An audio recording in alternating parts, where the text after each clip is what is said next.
So, isa na namang bagong episode ng Kwentuhan with Missionaries.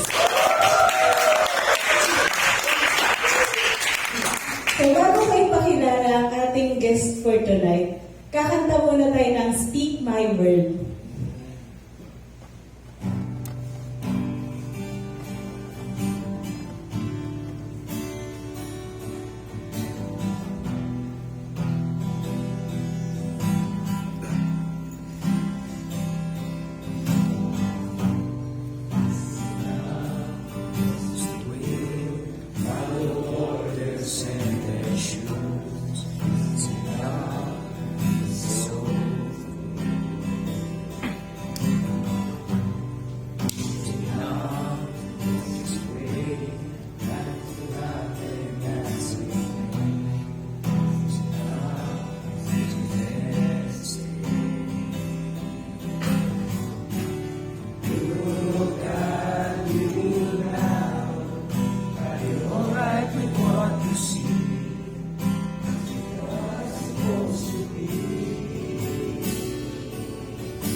Yes, it's alright. I'm your way, your truth, your life. Speak my word in your life. Follow me, yes, it's alright. I'm your way, your truth, your life. Oh, speak my word.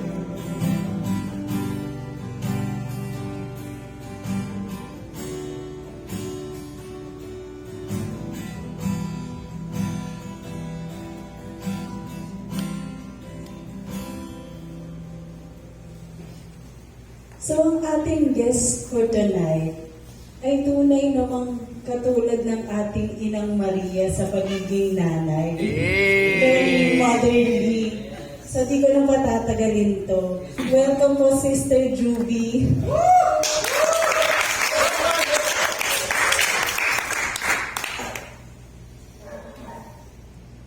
So, maraming salamat po sa inyong pagtanggap ng aming invitasyon for tonight. So dahil very motherly po kayo, very curious po kami kung paano ba si Mother Juby nung panahong teenager siya.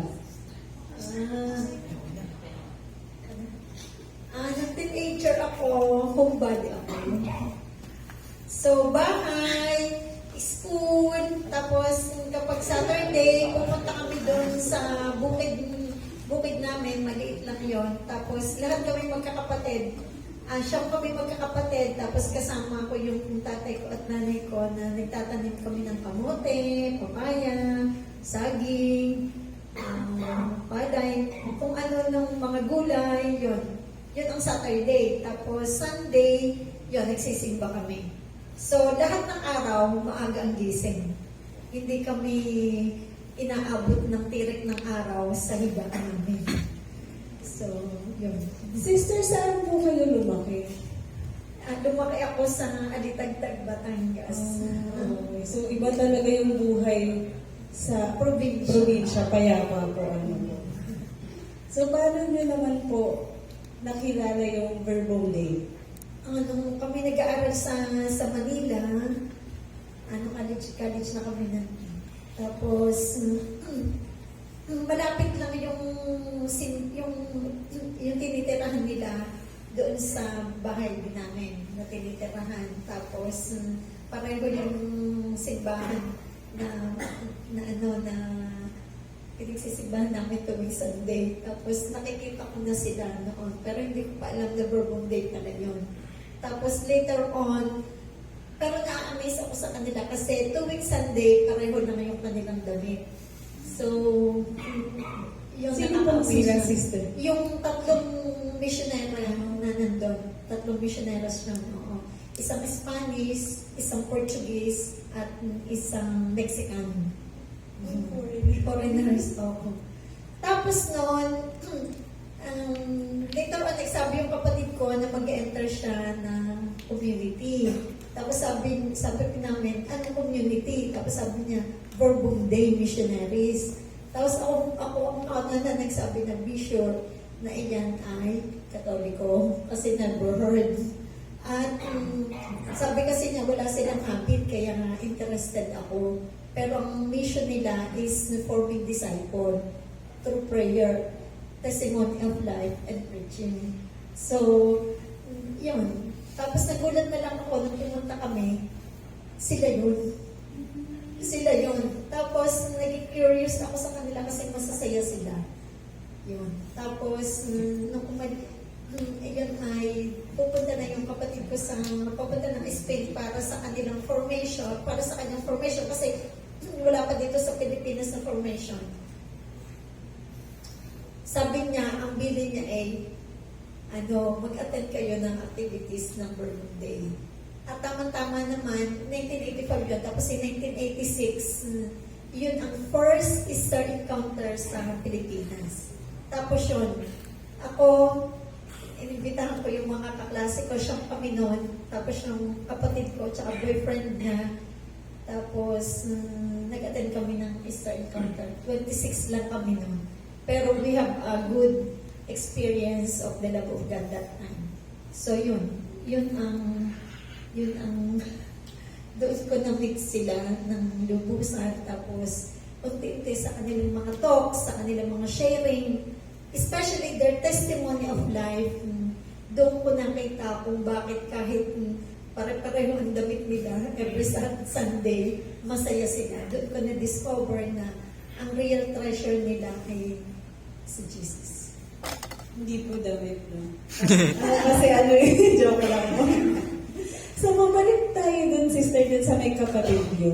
So, sino po yung kapatid niyong nag-enter dun sa missionary life before niyo? Si Sister Connie. Okay. Bali siya yung first Verbum Dei missionary. Pero before that, mas nauna na nakilala ng community, ang community ni Sister Luisa, pero bata siya, so hindi muna siya nag-enter. So ang first Verbum Dei missionary ay yung kapatid ko, si Sister Connie. Na Pilipina po? Na Pilipina. Oo. Nasa Peru siya ngayon, pero pupunta na siya dito na sa March 15. Dito na siya mas. So, in a way ba na-inspire kayo dun sa pag-yes ni Sister Connie? Kaya din kayo nag-yes? Oo din. Oo. Pero first and foremost, ay yung fundamental experience ko ng pag-ibig ng Diyos. Yun ang foundation ko. Tapos yun, nakikita ko lang kay Connie na masaya siya, fulfilled siya, kahit iniwan niya yung trabaho, pero ipinalit niya yun sa mas greater treasure. So, in a way, na-inspired din ko sa kanyang buhay.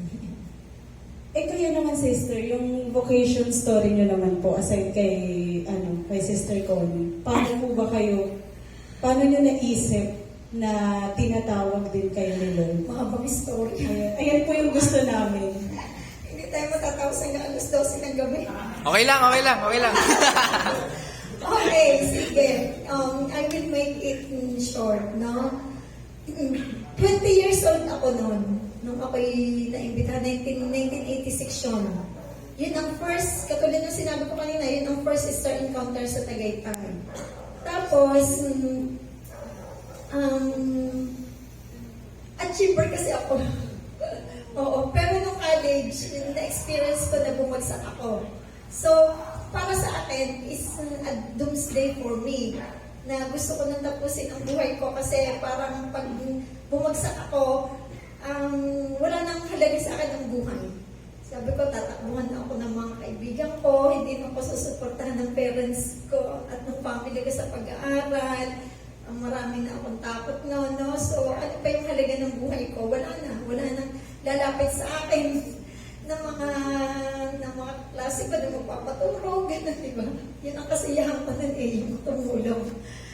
Tapos, doon sa Easter encounter na yun, sa passage ng Isaiah 43, 1-5, yun ang pinaka-strongest experience ko nung sinabi ng Diyos na mahalaga ka sa akin at mahal kita.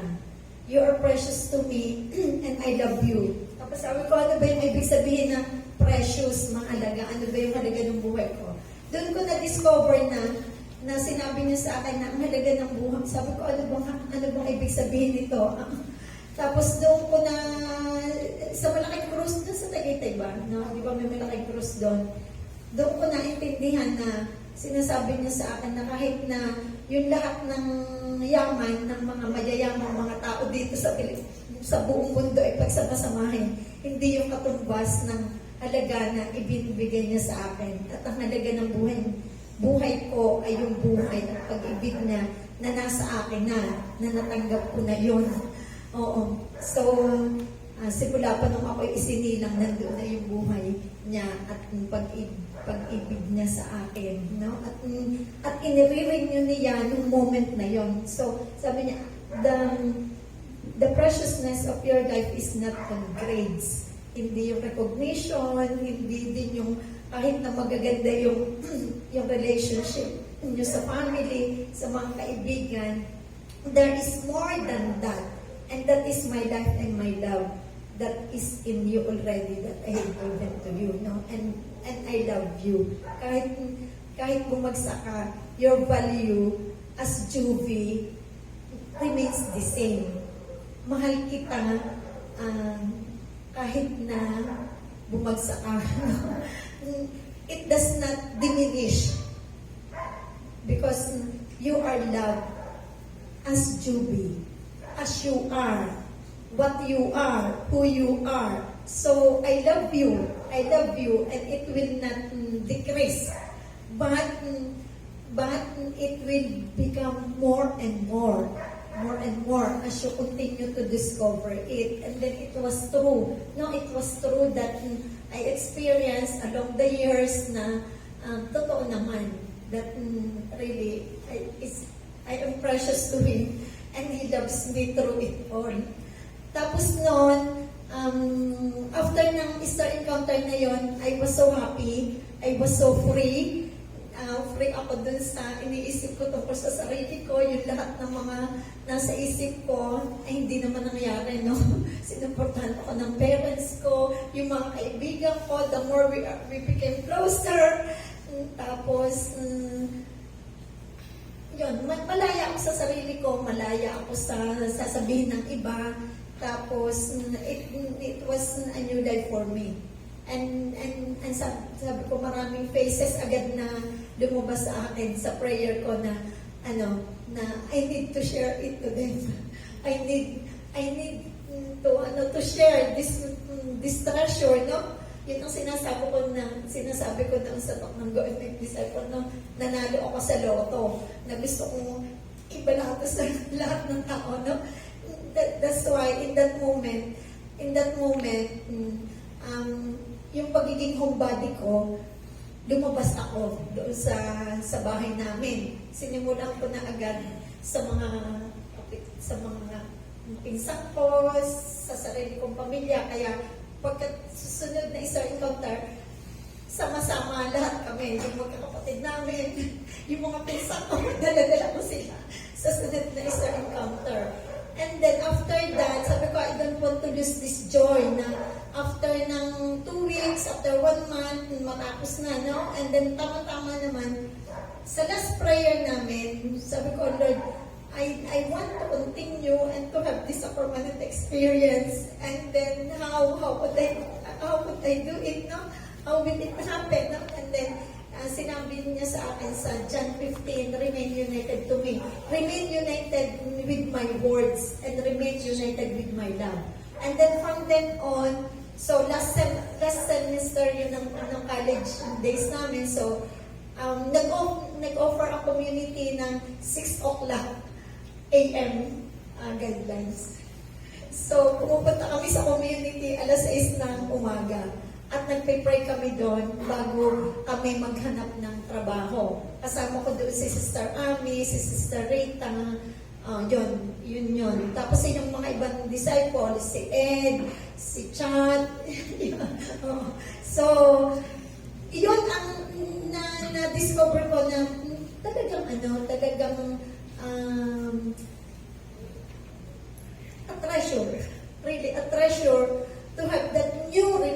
relationship with God, no? Kahit nakakaiba, no? That really the Bible speaks.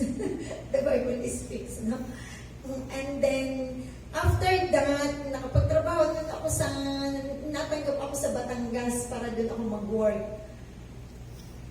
Pero I am always longing and looking forward for our Sunday prayer and formation. Kaya pagkakagaling ko dun sa opisina ng Saturday night, diretso na ako ng Manila. Doon ako tumutuloy sa tinitira ng kapatid ko. Tapos, Saturday, buong araw yun. Tapos, diretso na ulit ako sa opisina ng Monday morning. Tatawag na yung tatay ko na, kumusta ka na, ganyan. So, doon ko talaga na experience yung joy na na-discover ko, it continues to be more and more as I remain united with this word. Talagang bagong prayer yun, no? Style of prayer, tapos new relationship, tapos yun. So, nag-enjoy talaga ako nun. And then later on, nung nagtatrabaho na ako, kahit na may sweldo na ako, nabibili ko na yung gusto kong bilhin, nakakapunta na ako kung saan ako gusto pumunta, kumakain na ako ng gusto kong kainin, di ba? Tapos, nakakasuporta na ako dun sa mga nakakabata akong kapatid na 4 na nag-aaral pa, nakakatulong sa magulang ko. Pero, there comes a point na sa imagine 24 hours ako dito sa trabaho ko, no? Tapos, hanggang kailan kaya ako na mag-i-invest ng buhay ko dito, no? Yung oras ko, yung kakayahan ko, yung talino ko, invest ko dyan. I want to invest to what is more eternal.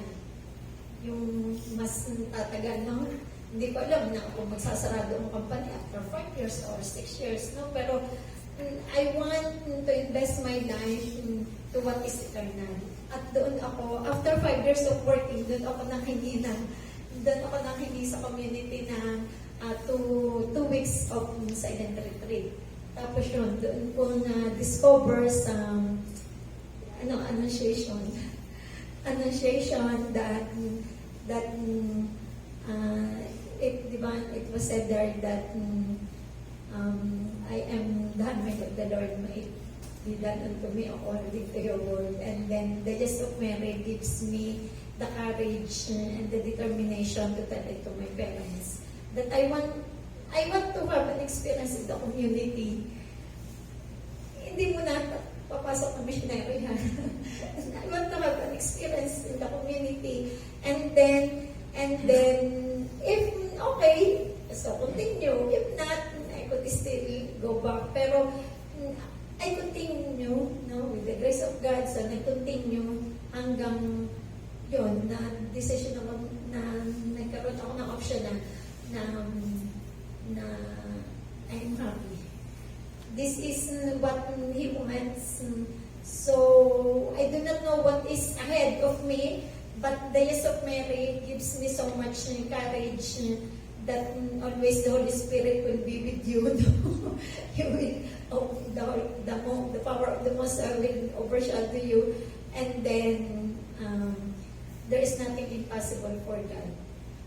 At na-confirm naman din yun, kasi sabi ng father ko,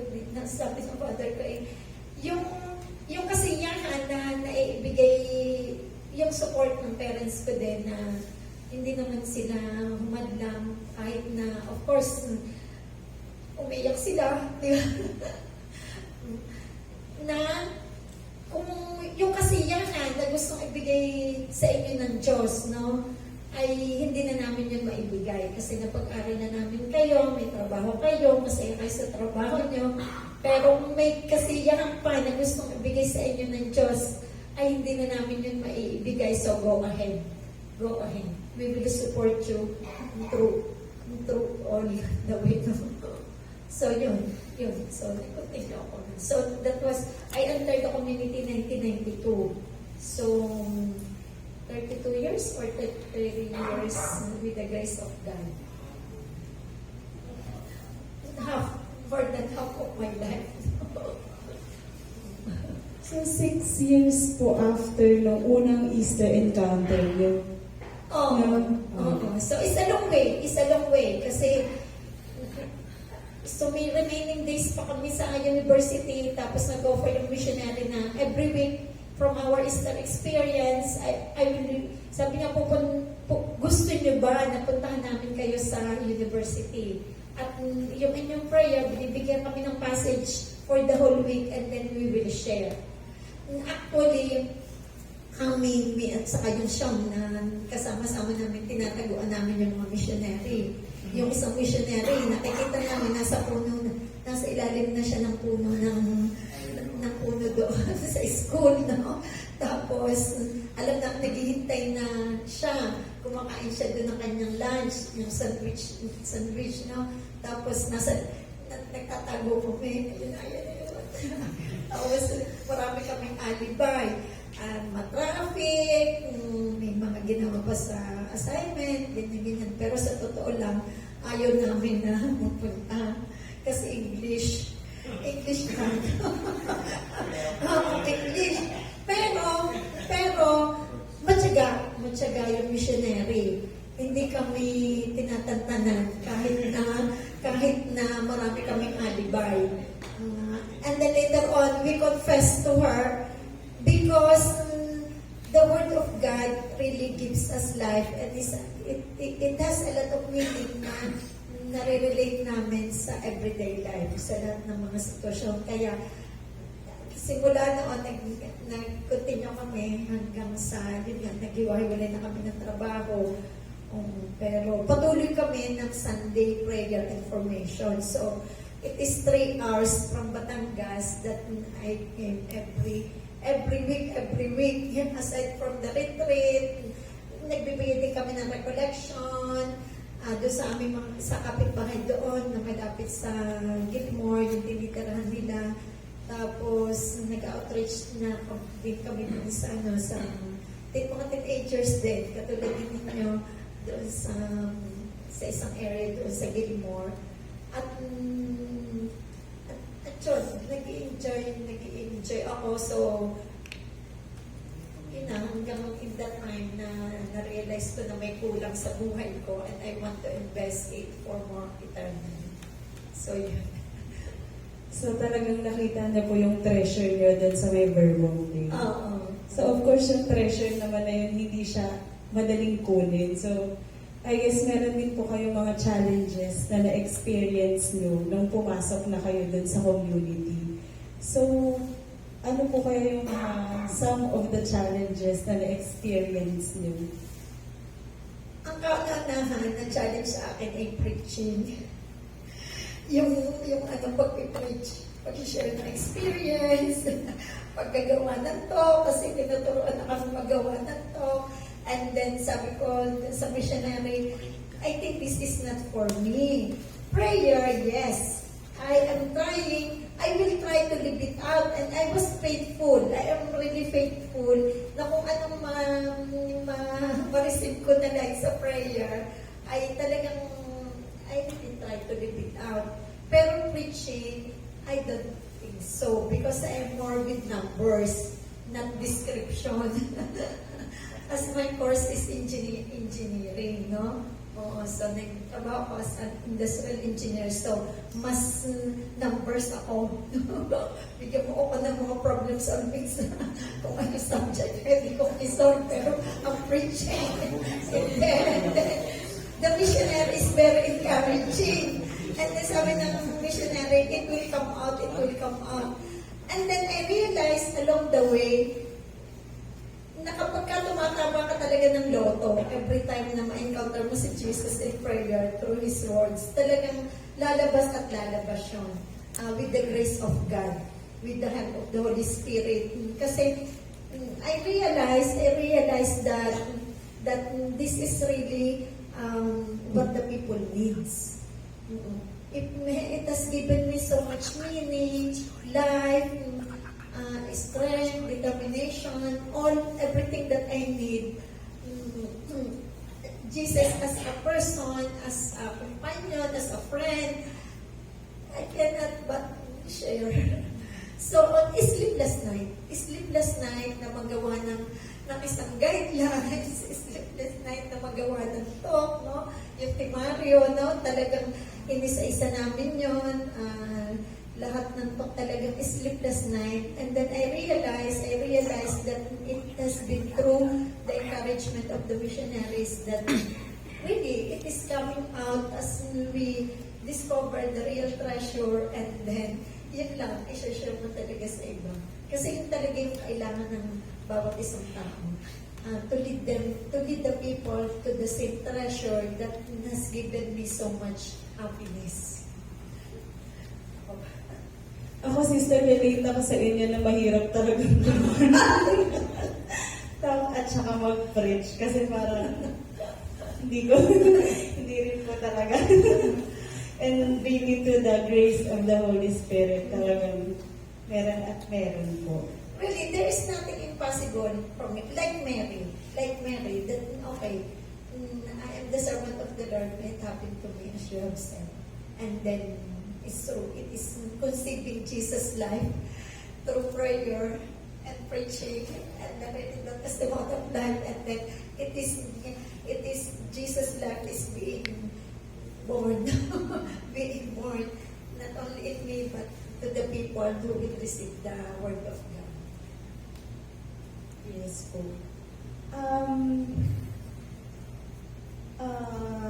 Since 19 something pa kayo, sister. Ayaw ko lang sabihin. 1986. Ayun, since 1986 pa po kayo sa community.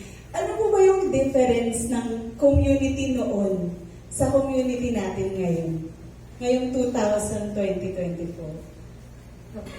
So, noon kasi nag-uumpisa pa, no? Nag-uumpisa pa ang community. So, walang contacts, walang field of mission, and nag-uumpisa, no? Nagpapakilala, ganyan. So, nagtatrabaho ang mga missionary to sustain themselves. So, nagbibigay sila ng Spanish classes, tapos, kung magbibigay sila ng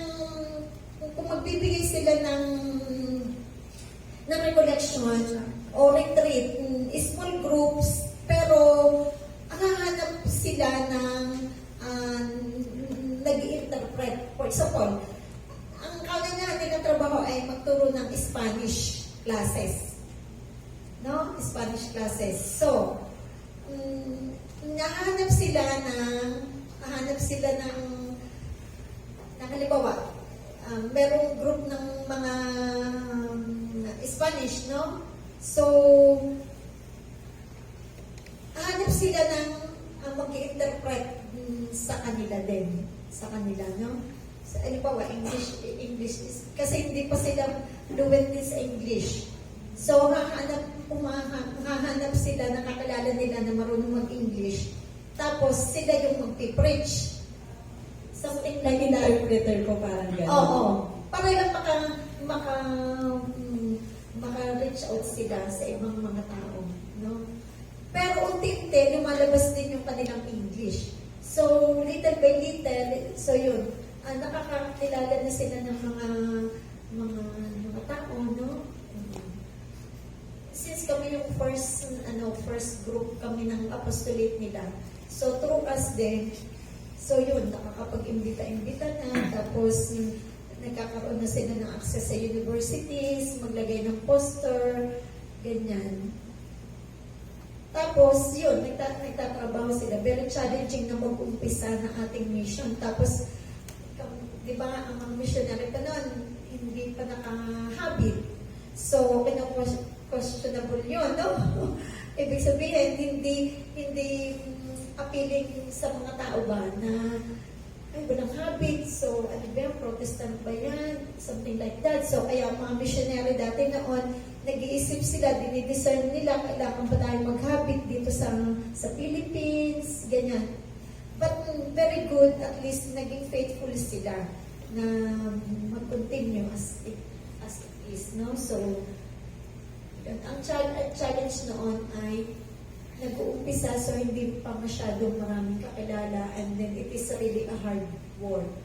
While ngayon, of course, nandito na din ang unti-unting dumating din ang mga misyoneros, tapos mas malawak na at mas marami ng tao ang nakakakilala ng Bourbon Day. So, yun ang difference, no? Tama ba? Nasagot ko ba yung tanong ko? Yes po. Maliwanag. So noon pa lang we truly live yung synodality spirit natin, no? As ano. And siguro rin po, magpapasalamat din tayo dun sa mga talagang naging pillar or foundation ng ating Bourbon Day dito sa Pilipinas. So kung hindi sila nag-persevere, siguro wala tayo ngayon dito. Wala, siguro nasa bahay ako. Kayo siguro, sister, baka nag-work pa din kayo. In a way. So, maraming salamat dun sa mga taong unang nagtanim ng buto dito sa Pilipinas. So, sister, sa loob ng 36 years, 32 years na ba kayong Nung nag-enter ako nung nasa 32 years? Pero hindi ko kinakount yung 1992 na okay. nag-enter ako sa community. Ang lagi ko kinakount ay 1986 nung ma-encounter ko si Jesus. Yun lagi ang kinakount ko. So for the span of that year, ano po yung nararamdaman nyo? Are you still happy? Siguro, i-compare ko lagi yun sa wine, no?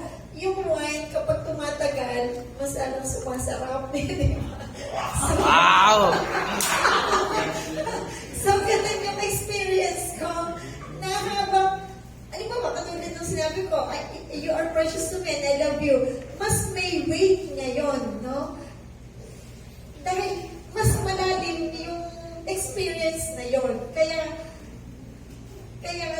yun, mas enjoyable ang buhay, no? Kasi through it all, is love never diminish, but it becomes more and more. Siguro mas marami akong kasalanan ngayon, no? Kaysa sa noon. Pero, is love is even greater. Is even greater. Yun, kaya masasabi ko na, yun katulad ng wine na in our relationship with Him, in our friendship with Him, enjoyable at saka mas talaga sinasabi ko na lahat may meaning. Oo. Maraming salamat kasi siya yung hindi nang-iiwan. Ako ang nang-iiwan kasi minsan nag-escape ako. Pero siya yung tao na you will always be precious to me and I will always love you. Come what may it happen. Through it all, I will continue to love you up to the very end, no? Up to the very end. So, yun ang fundamental experience na ibinigay niyo sa akin na mas lalong lumalalim at mas lalong nag-convince ako na mapapatunayan ko na totoo yan. At yan lang din naman ang gusto kong sabihin sa mga tao kasi nakita ko talaga sa sarili ko na nandun yung acceptance ng sarili ko, no? Nandun ang acceptance ko ng bawat isang tao. Kahit na sino sila, kahit na ano pa man sila, doon ko natutuhan that you are also precious to God. And I love you. I want to extend that love of God to you. At siguro kahit, kaya nga, teenager, kids, youth, adults, couples, they are the same in the eyes of God and they are precious to Him and God loves each one of them. So it is also what I could give to them, no? Na kung ano yung ginagawa niya sa akin, yun lang din ang nag-overflow sa akin. So yun ang aking experience. Kaya yun ang binibigay niya sa akin na lumalaki kasi dati nung Tagaytay lang, tapos napunta ako ng Cebu, tapos Manila, tapos nasa din ako sa Spain, no? Tapos yung Pasig, Pansol, na lumalaki ng lumalaki. Yung pwedeng pagsabihan na, Juby, tell them my love for each one of them. So siguro yun ang laging para sa akin na let them know my love. Because when they know my love, it is there that they will be saved. Ayan. So kitang-kita talaga, ako kitang-kita ko talaga, sister, kung gaano kaganda yung treasure na nahanap niyo sa mga kwento niyo. So last na po, ano po yung message niyo para sa mga kabataan ngayon? Siguro may isa akong message. Ang isang message siguro na pwede kong ibigay sa inyo ay since yung, di ba, you have that fundamental experience din ng Diyos na, no? Oo, ng pag-ibig niya. Remain with it, no? Develop more and more your relationship with God because it is the content of everything, no? Of everything. Nandoon yung love forever na ating hinahanap, di ba? Nandoon yung meaning ng buhay, nandoon yung companionship, nandoon yung friendship, na kahit iwanan ng mga kaibigan, ng mga barkada, hindi tayo matitinag ba? No? Hindi tayo. So yun na, yun ang hugot ng pang-araw-araw nating buhay, kahit anong ating sitwasyon. Maraming salamat po, Sister Julie.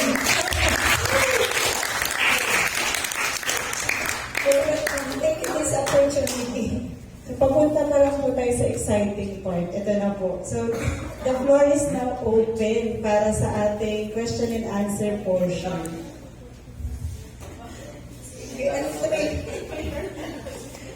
Sister, hindi po namin narinig yung sa tagal, di ba po kayo po yung pinakaunang missionary? Hindi ako pala. Siguro mga 4th generation pa ako. Yun, hindi niyo po nabanggit yun kung nagkaroon po kayo ng boyfriend. Yes.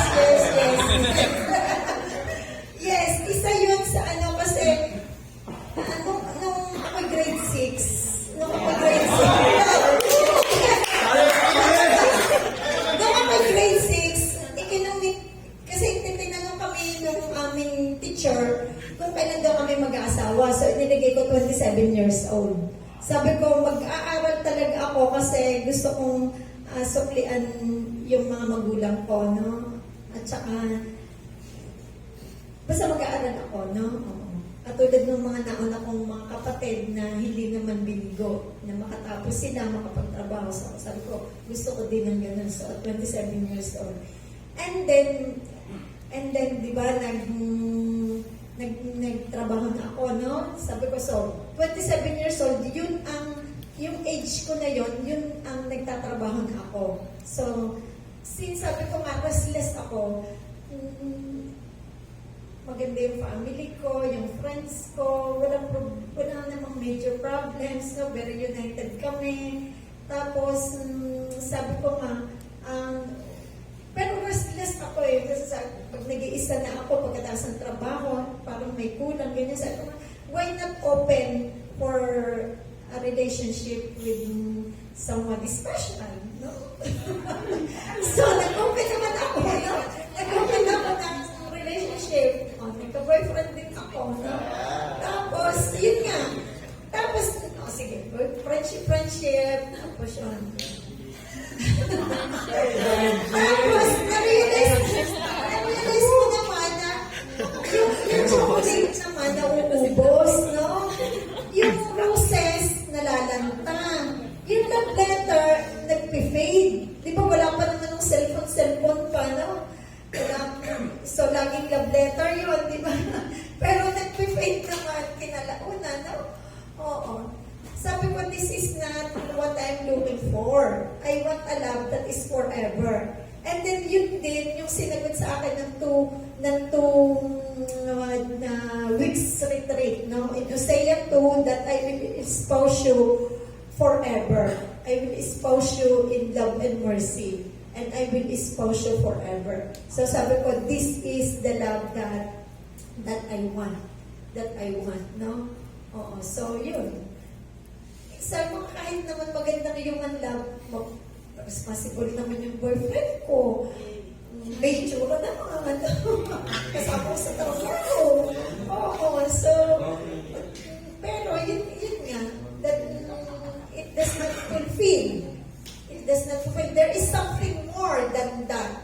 And ako yung tao na I always go for what is maximum. Kung ano yung maximum, dun ako. I will not settle for less. So, why should I settle for a less love? I want a love that is forever. So, yun. Okay naman sa kanya na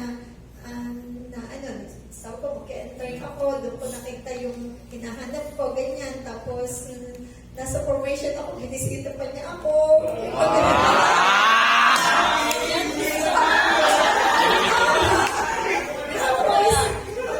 Maganda na kasi makikita mo din naman sa kanya yung true love.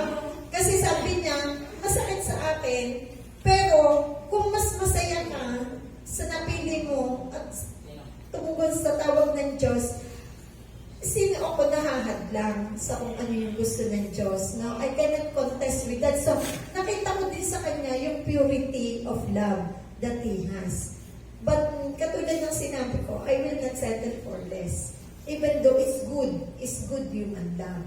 So, I will go for what is more, for what is maximum. So, yung investment ng buhay, hindi man masasayang. Kahit naman yun. Sabi ko, later on, one day, wala din siya, di ba? Ayaw ko na gusto ko forever. Kaya may forever kay Jesus. Ayaw. Nasagot ko ba?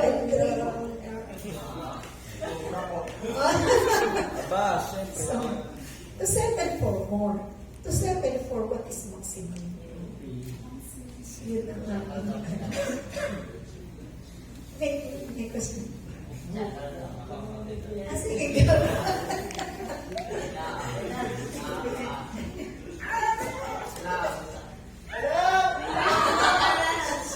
Ano mo yung song nyo?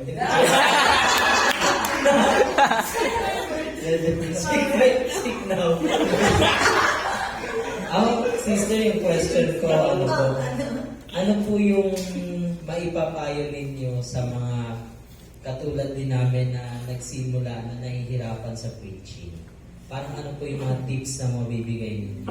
Kasi minsan we have the desire, pero ayun nga, siguro nahihiya o di kaya walang lakas ng loob. So ano yung mga tips na pwede po ninyo ibigay sa akin?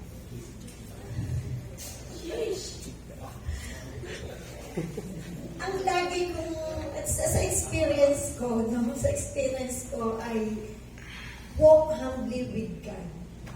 Walk humbly. That we are, at na tayo ay yung earth and vessels, yung earth and vessel band. Pero we have that great treasure na nasa atin, na kailangan maibigay sa iba. So, is to have that humility, to beg from God the grace, no, Lord, if you really want me to preach to these people, no, you will really give me the grace that I need. You will really give me the words that you want me to speak to them. So, and laging sinasabi nga dun si Mary, di ba? Laging si Mary, poor, how can this be? Di ba? Oo. Pero lagi siyang naniniwala at naniniwala siya dun sinabi that the Holy Spirit and the power of the Most High will be upon you because there is always nothing impossible for God. So Lord, I am here, your servant. Let it be done according to your will. So, tell me now, what? And then God will always give us the grace. So, yun lang, walk humbly with God and with humility to believe that preaching is not really power from us, but it is power from Him, no? Katulad ni St. Paul, my patron saint is St. Paul, that ano ba sabi niya? I am with trembling knees, no? In the midst of preaching, no? But what I want in me is that I will preach Jesus, no? I will preach Him, no? In whatever way, in whatever means, kasi it is true, no? Na kapag hindi natin, sayang ang opportunity. We really need to be humble in front of God, that Lord, send me, but give me the grace that I need. And then always God is giving us super grace. Because when we believe, and it touches our life, we cannot but preach. Lalabas at lalabas, no?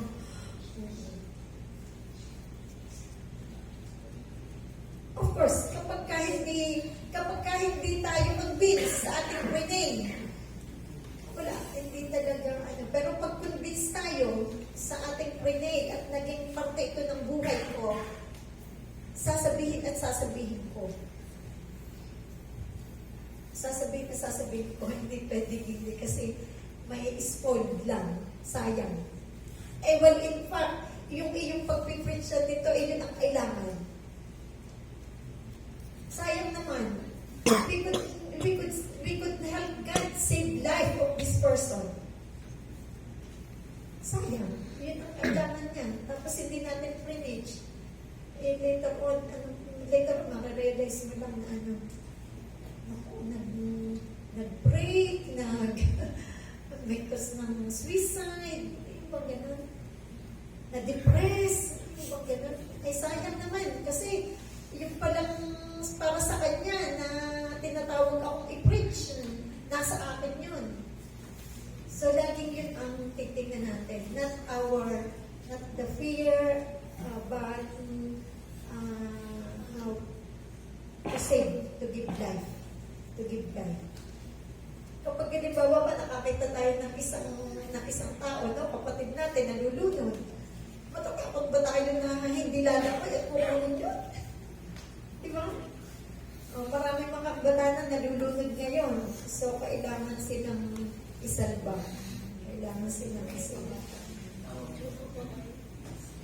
Nasagot ko ba gabon? Baka may hindi pa makakatulog dyan.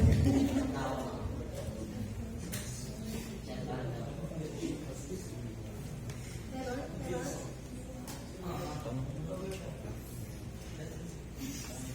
Okay. What will be your hardest decision ever? Ano yung pinakamahirap na decision? Okay. Yun, ang hardest decision at saka option na ginawa ko ay yung mag-say yes to God. Noong ako ay mag-enter ako ng ano, kasi nga, iiwanan ko yung boyfriend ko, iiwanan ko yung family ko, iiwanan ko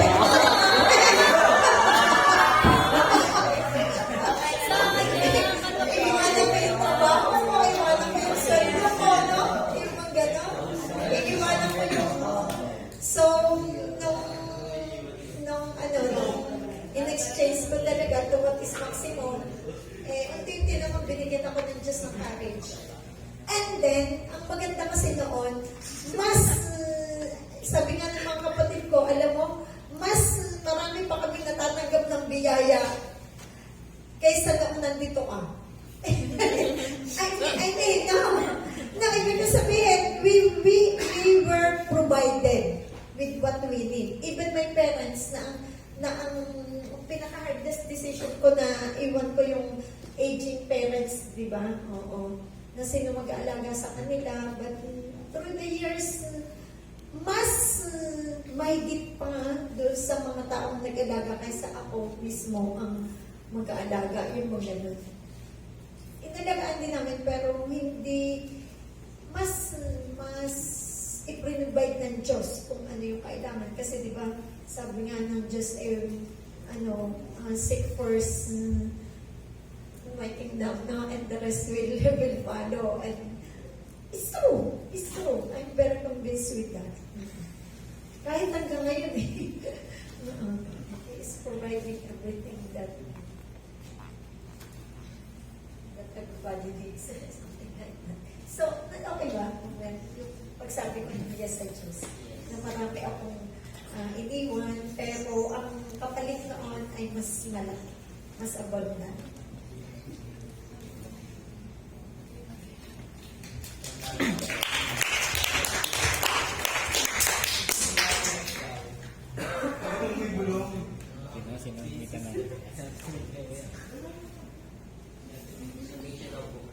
Patricia.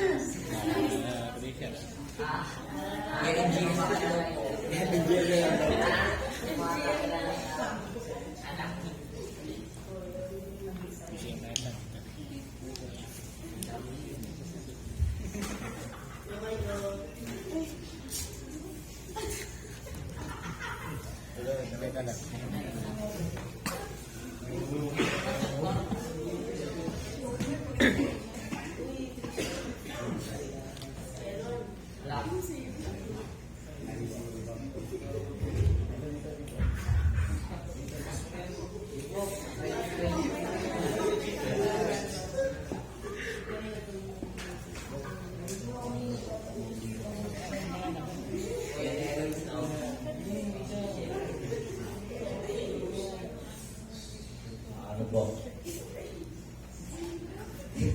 Ano po yung pinakamasayang naranasan niya sa birthday day? Baka may ko naman.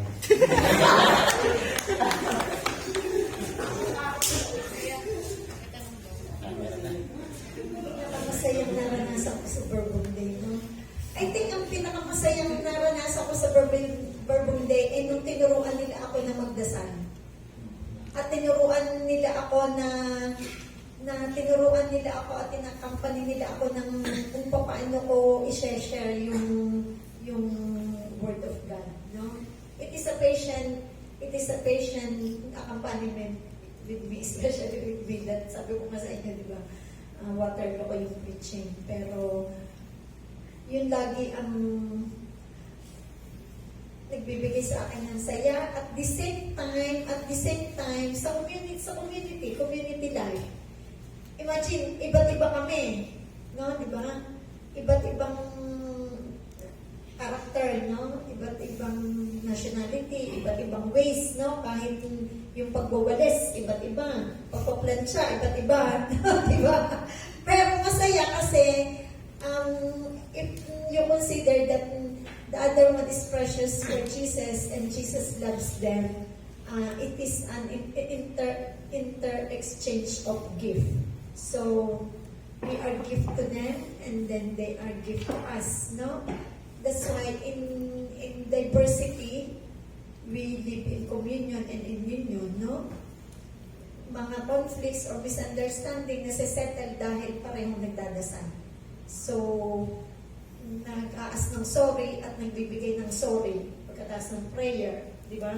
Oo. So, hindi spontaneous pero lumalabas yun, no?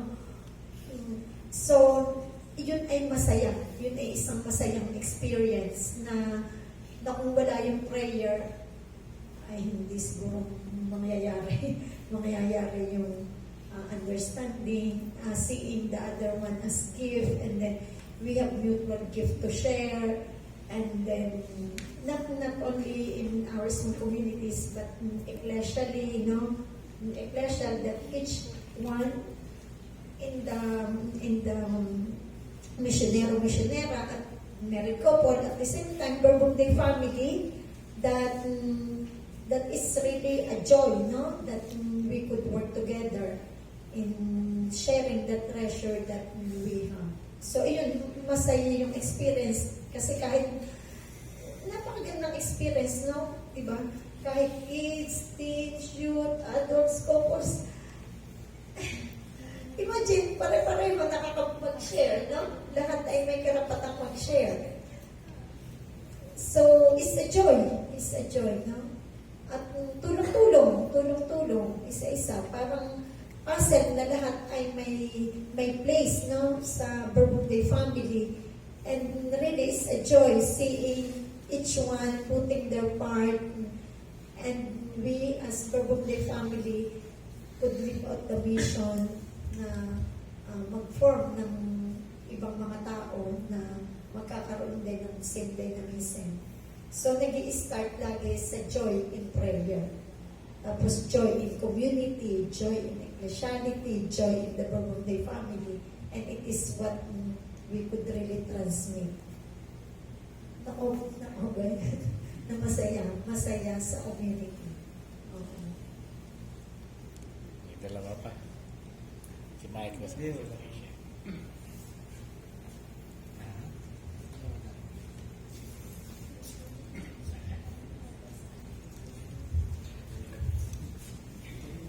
Hello po. Nasayahan po kami sa About sa kwento niyo sa love life niyo. Ask ko lang po. May recommend niyo po ba daw po yung relationship sa aming mga kabataan? May recommend niyo po ba yung relationship sa amin?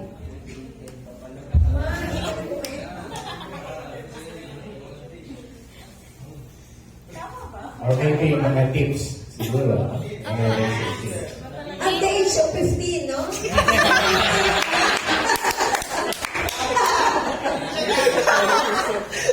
age of 15 to has a relationship. Basta muna.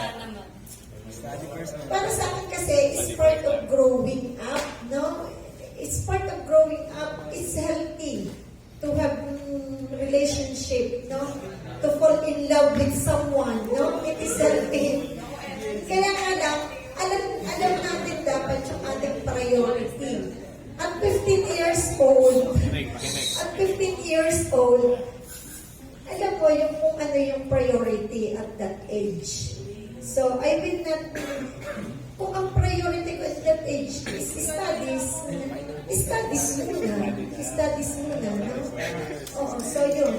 It's a matter of priority and your goal, no? Kung gusto ko yung makatapos, hindi ko muna yan haluan ng kung ano-ano. Para mas focus ako. Sasabihin ng iba, kasi nagsasab sila na inspiration ko sa buhay ko. Hindi ba sapat na yung magulang at mga kapatid na maging inspirasyon sa buhay? Oh. So, kailangan ng ano ba yung goal ko? Ano ba yung, kung yun ang goal ko, yun ang priority ko. Diba? Even though, of course, na is part of growing up, pero in the right time, and in the right age, and in the right situation. Yun muna. Ano ba yung right age? Kasi nandiyan ang mga temptation. Kapag ang temptation ay pumasok na, ay wala na yung goal. Wala na yung priority. Ay wala na yung pangarap ko. Sister, ano daw yung right age? 29.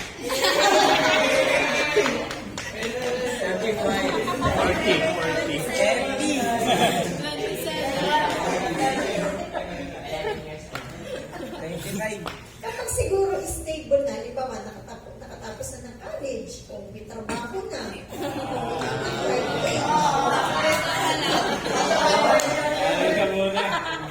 di ba? Ano sa tingin niyo? Sandan ko po kayo, pa-spray na lang din mo. Ano na?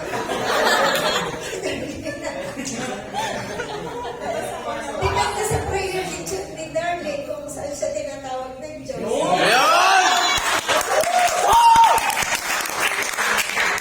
Kasi mahalaga yung discernment. What if ang missionary ka? Even to enter into a relationship, dinidiscern yun. Hindi yun sinusundan lang ang feelings. Yun. Passion. yan ang fashion, yan ang trending. Diba? Oo.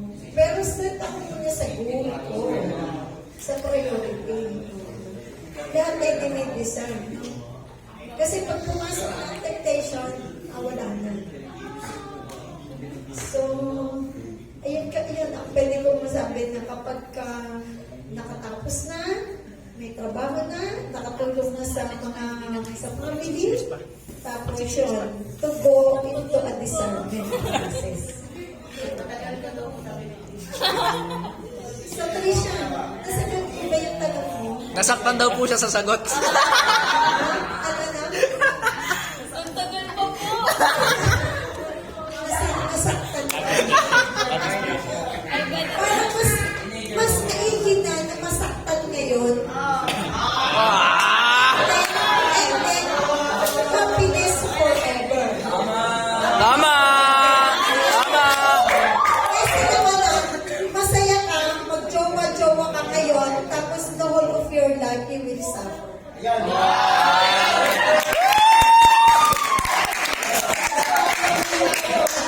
So, ano yung gusto niyo sa dalawa?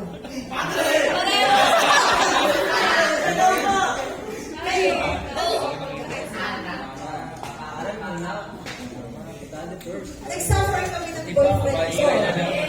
Pero, happiness forever for the both of us.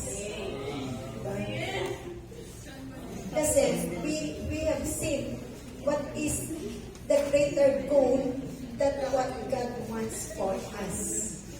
So, laging titignan kung ano ba yung Lord, ano ba yung gusto mo sa akin sa age na ito. Sa panahon na ito, sa sitwasyon ko ngayon, ano ba yung gusto mo? So, laging itatanong ang Diyos kung ano yung gusto niya, kung ano yung tama, kung ano yung moral, kung ano yung totoo. Ganon. Dati, di ba? Tapos, kahit masakit na iwan, kahit na masakit na may give up, okay lang. Give up daw. Pero happiness naman forever. Nakaya ba yun? Kasi masaya-saya kayo ngayon kasi trending, fashion. Tapos yun, magsasuffer naman kayo the whole of your life. So, ayaw naman ng Diyos ng ganun. Ang gusto ng Diyos ay maging masaya tayo. Diba? Ha? Sige. Tinatanong daw ko ni Homer sa kanila ko. Kung ano nangyari sa boyfriend niya daw po. Ngayon? Why pa? Kahapon. Alam ko, nagkasawa din siya, tsaka may family siya. Pero from then on, wala na kaming communication. Naalalaman ko lang doon sa mga ka-GC ko na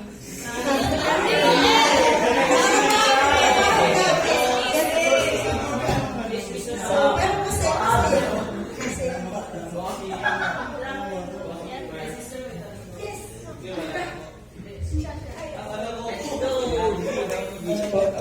Paano niyo po nakaharap po yung mga pagsubok sa buhay niyo po? So, teenager po kayo hanggang ngayon po.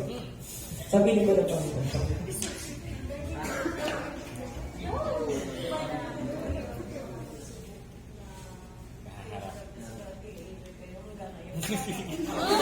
Haba nun na. Tama, yun.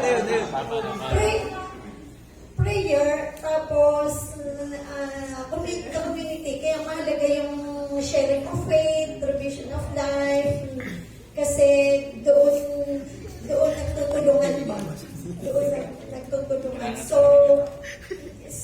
simula noong na-meet ko nung nagkaroon ako ng magandang experience, lagi kaming every week, lagi kami noong may sharing of faith doon sa Bible, sa passages na ibinibigay sa amin the whole week. So, tapos yung experiences namin, how we live that week. So doon kami nagtutulungan. Kung may struggle ako, so tutulungan ng mga kasama ko sa sharing of faith. Kaya mahalaga yung sharing of faith or revision of life, yun ang tawag natin. Tapos, yun, ina-accompany how to face it, something like that. Kaya yun, mahalaga yun. Mahalaga ang community. Kasi hindi ako pwedeng mag-isa sa buhay. Oo. Not only I need each one, but we help at the same time we are help. Hindi friendship, kundi to grow in our life with God. And to grow in our in sharing it to others. So we need people who walk towards the same goal. So yung load less. Kasi alam natin na pinagpipray mo ako, pinagpipray kita, tapos tinutulungan mo ako kung paano, na mayroong nagbibigay ng guide kung paano yung struggle. Kaya mahalaga din yung openness sa sharing of faith. Nakuha nyo? Pero because we know that we are, kaya hindi lang human friendship, no? Kundi helping each other that we could grow in our life with Jesus. So yun, doon natutulungan kung paano yung struggle na nasosolve at the same time less load. Okay ba? Okay. Kaya mahalaga yung yung sharing of faith. Maraming salamat po ulit, Sister Julie.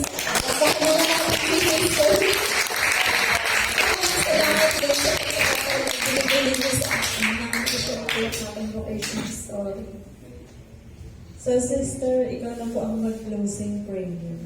Okay. Sa ngalan ng Ama at ng Anak at ng Espiritu Santo. Amen. Lord, maraming pong salamat sa iyong pagmamahal, sa iyong buhay na ibinibigay mo sa amin araw-araw, sa pamamagitan ng prayers, sa pamamagitan ng sharing in community, sa pamamagitan ng aming pagmimisyon, pagbabahagi ng aming natanggap sa maraming tao na ipinagkakatiwala mo sa amin. Inilalagay po namin sa iyong mga kamay ang aming sharing ngayong gabi na sana po ay ito ay makapagdulot sa amin at makapagdala sa amin na ikaw ang gawin namin best friend forever. Ikaw ang gawin namin treasure sa aming buhay. At ito din yung treasure na maaari namin maibahagi sa iba. Tulungan niyo po kami na huwag matakot, kundi magtiwala sa iyo dahil alam namin na kinakailangan mo ang bawat isa sa amin para sa maraming pang mga kabataan, para sa maraming pang mga tao. Luwalhati sa Ama, sa Anak, sa Espiritu Santo, para nang sa una ngayon at magpakailanman at magpasawalang hanggan.